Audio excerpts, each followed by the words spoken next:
If there's one thing we've learned about business and life, it's that people are the X factor. They constantly surprise us, both in amazing ways and not so much. We're Ben and Syya, and welcome to the Gnaw on This Business Bytes podcast.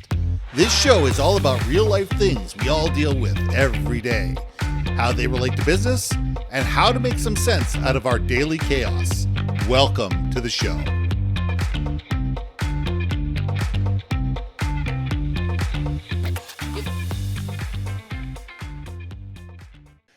And welcome back to another episode of Gnaw on This Business Bytes. I'm Ben and this is Syya. And this week we're going to talk about workplace boundaries without the backlash. You know, we need to be able to create situations where we can create our boundaries, when we can say, hey, listen, I just don't have the bandwidth for that right now. I can't do this. I can't do the other thing. No, without all of a sudden looking at somebody that's always negative, somebody who's not a team player, somebody who's not a go-getter, somebody that's not thinking of the organization above themselves, et cetera, et cetera, et cetera. You know, there are ways of doing this, and there are ways of sitting there going, you know what? I'm a team player. I'm a go-getter. I want the next position. But however, we need to talk about it in these terms and under these circumstances, because it's got to be something that's not only good for me, but it's got to be something that's good for we. And it's all about positioning. So Syya, let's gnaw on this. Oh, I know we've talked about setting boundaries or saying no before. So the interesting thing is that it's comes hand in hand, right? Because it's not necessarily a no per se. It's just I'm putting those that bowling alley gutter ball thingy so you don't gutter ball it all the time. You're just putting like bumpers Mm-hmm. into things so you kind of keep you focused and whatnot. I think setting boundaries is probably one of the hardest skills to develop as an adult. Mm-hmm. I think there is opportunity for people as they develop in their careers for leadership to identify and help create and help support those boundaries that are set for the team. Mm-hmm. I think all of those types of gestures is a great goodwill gesture for the company. So therefore, you actually start breeding a good company culture where Mm-hmm. it's almost like everyone now takes pride in the fact that everyone knows what the lanes are. What I think that's in the happy unicorn way of describing boundaries and healthy boundaries Yeah. is set. That's the Syya happy definition. The pragmatic Syya is coming out. Okay, here we go. Ready? There we go. I gave you some unicorn. Let me give you some like realities, which is boundaries have to be understood as an internal mechanism of which you have for yourself. It may or may not be a boundary that other people's will necessarily follow. So, Mm-hmm. how do you react knowing that there might be others who don't give a two poops about your boundaries, right? So I think this discussion on boundaries is almost like a how do you react versus how do you create your boundary? Because Absolutely. heaven knows I know how to. You want me to create some boundaries? I'm good at creating boundaries. Like I just go poop poop. I just shut everyone down. Do do do. You're out. Deuces. The question is okay, how do you react to other people's boundaries? And I think that's the most critical part because I think that shows more emotional EQ, Yeah. emotional intelligence to recognize you're reacting to someone else's based on the information they're feeding you. They're telling you what their boundaries are. So then it's up to you to decide how you want to navigate it with honoring your boundaries. You're not giving Yeah. away your boundaries. You're just, how do I navigate my bumpers and your bumpers? It's almost like, oh, what's that car? The bumper Bumper cars. cars. Yes. So our boundaries are our bumper cars, and we're still having fun. Some intentionally running at each other, Yes. and others just having fun driving around in circles and trying to spin out and try to drift, which we never. We I mean, never you do would that. drift as someone kind of like, what's that called? The car pit maneuver. Impact. Yeah. No, uh, it's interesting because I'm a big believer of yes and or mhm. yes, however. Yes. You know, I'm a big believer of yes, absolutely we can do that. You bet. Now, what are we willing to give up in order to make that happen?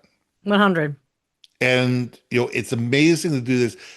Before I complete that, said I got a story that's just sitting in the back of my mind. It was right about the time my wife and I were married. I was working for Kinkos corporate at the time, and we had this huge job that was running multiple nights. And because they run the big jobs at night, and before I left, I talked to the night crew supervisor. I let them know what it is. I gave them instructions, this, that, there. Well, 3 nights in a row, the operator calls me at like 2:30, 3 o'clock in the morning with some dumb question.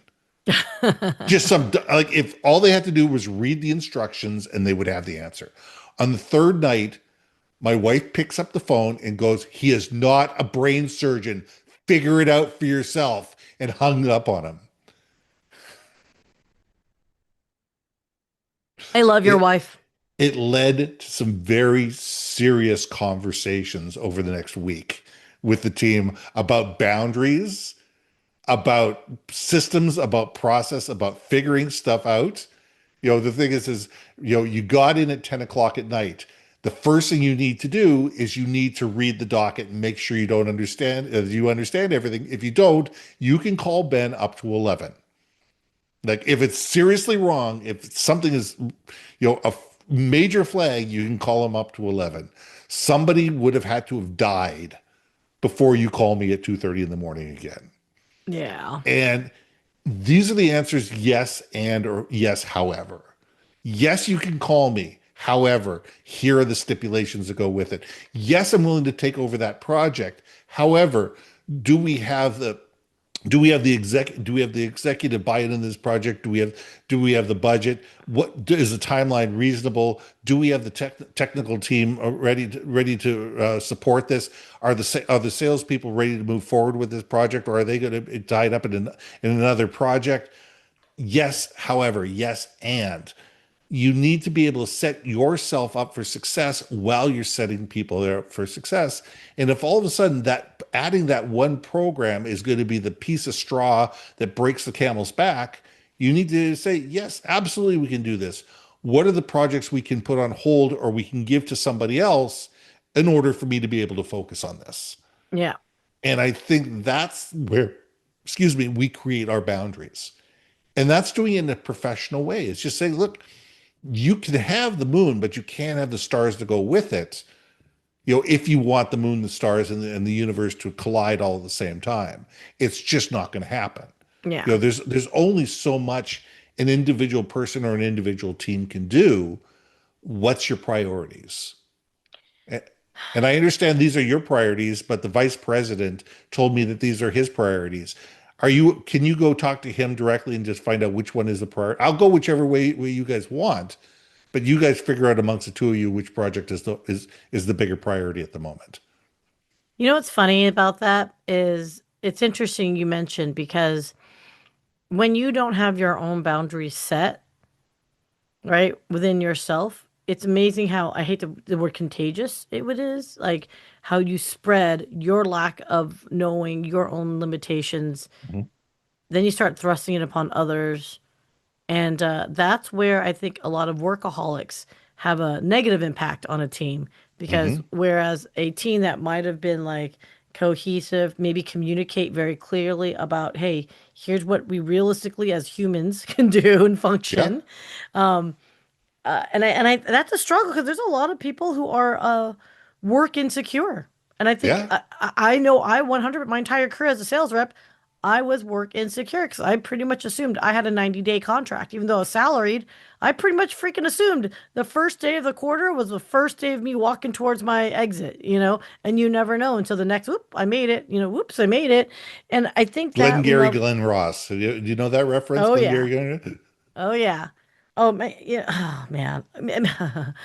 I believe every person that wants to go into sales, I don't care. Glenn Ross, I think is 42 years old now.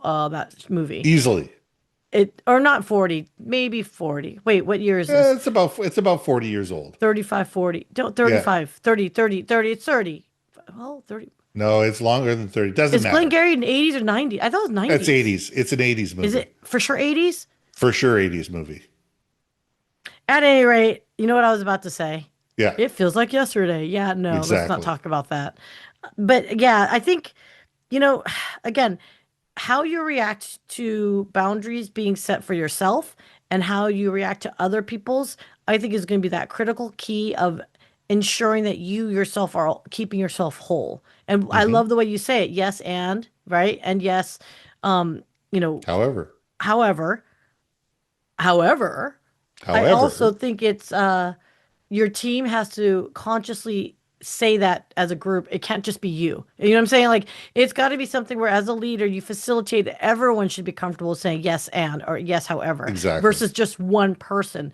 But at the same time, I think we had this previous episode, little things count in large amounts, right? So it Yes. can be you start the trend within your own team to say yes and or yes, well, however, right? I keep saying why in my head. But Why? it's also Why you want having me? leadership that backs you up.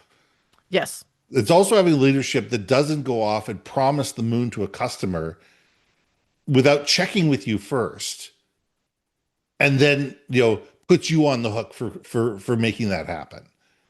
And I look at sales teams, I look at ops teams, I look at marketing teams. Everybody is sitting there going, he says, yeah, yeah, yeah, we can make that work. We can make that happen. Yeah, yeah, yeah. We don't want to tick off a customer. Yeah, yeah, yeah, we'll just happen.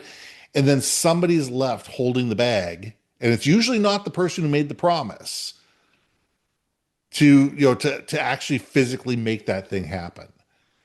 And we would be far better off as organizations if leadership said, you know what, I think we can do that.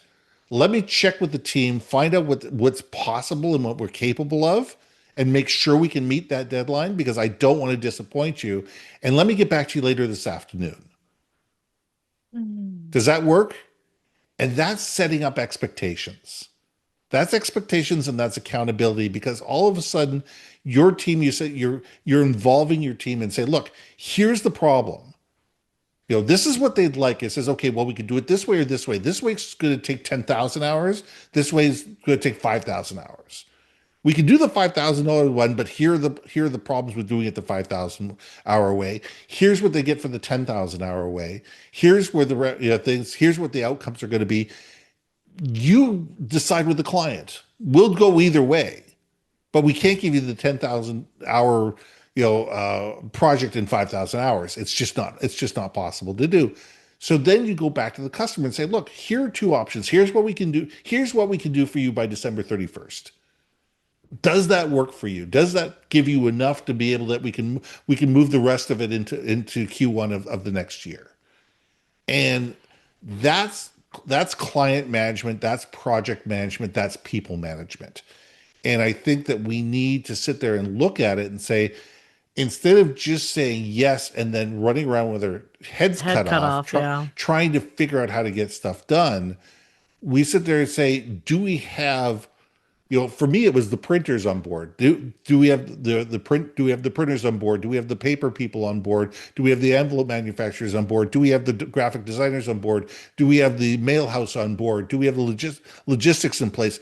We've got about 8 or 10 different people that all have to be able to say yes before we can make a deadline.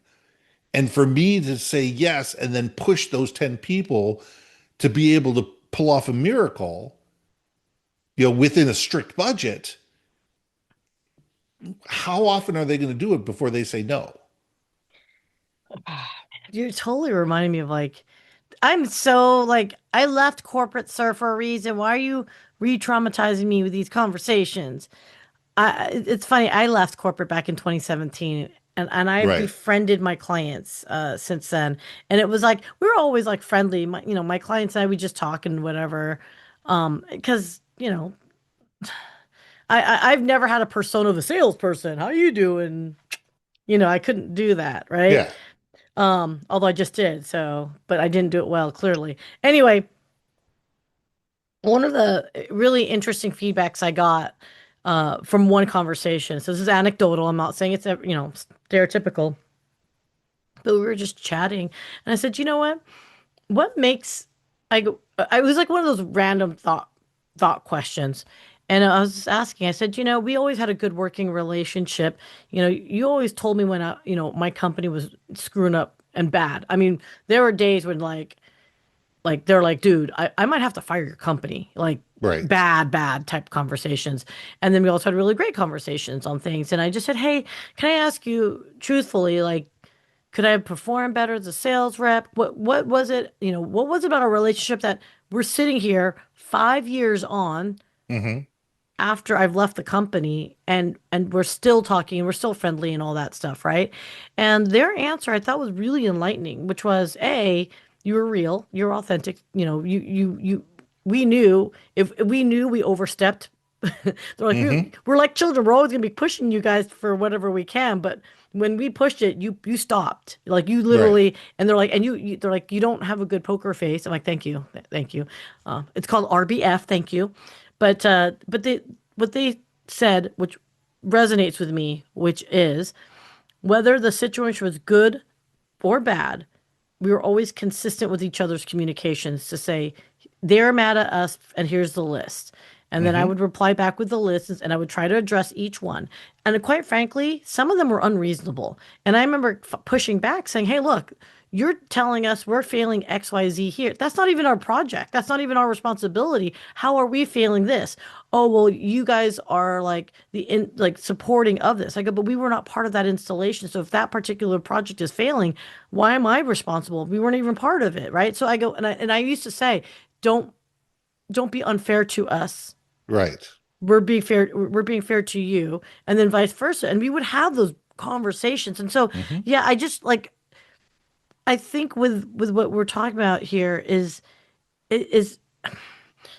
if we are authentic to who we are in those communications and we set those boundaries with each other to say, hey, you're mad at the situation, don't be mad. That was the other thing. When we were mad at the situation and the voices would be raised, okay, I was Right. never an angel in that. Voices would get raised. We always understood the situation was why we're raising. It wasn't because we were disrespecting each other. It was we're frustrated with the situation. And Hmm. then when we'd look at each other, I remember one specific one. I'm like, hey, I'm trying to help you here. Come back. And it was boo, de-escalate. And we always made that boundary very clear, if that makes sense. So Yeah. anyway, it was just something that just reminded me of we set boundaries and you have to set your boundaries, especially for tense situations, because it brings it back into focus again. So I know I ran long, You but know what? I think that's a great place to leave it because I think that you've summarized it enough to sit there and say we need to have open and honest conversations. We need to trust each other. We need to rely on each other. And we need to let people know what's gone right, what hasn't gone right, and how we can fix it. So yes, let's leave it yes. there. I'm Ben, I'm Syya. and we'll see you soon. Hey, hey, hey. Thanks for listening to another episode of Gnaw on This Business Bytes. If you liked what you heard, we most humbly ask that you like, share, and hit that subscribe button. And if you want to communicate more effectively within your organization, contact Ben at yourbrandmarketing.com or me at brilliantbeammedia.com. We can help you build your community, brand awareness, and personality through digital content and podcasting. We cannot wait to hear from you. So see you next week for another episode of Gnaw on This Business Bytes.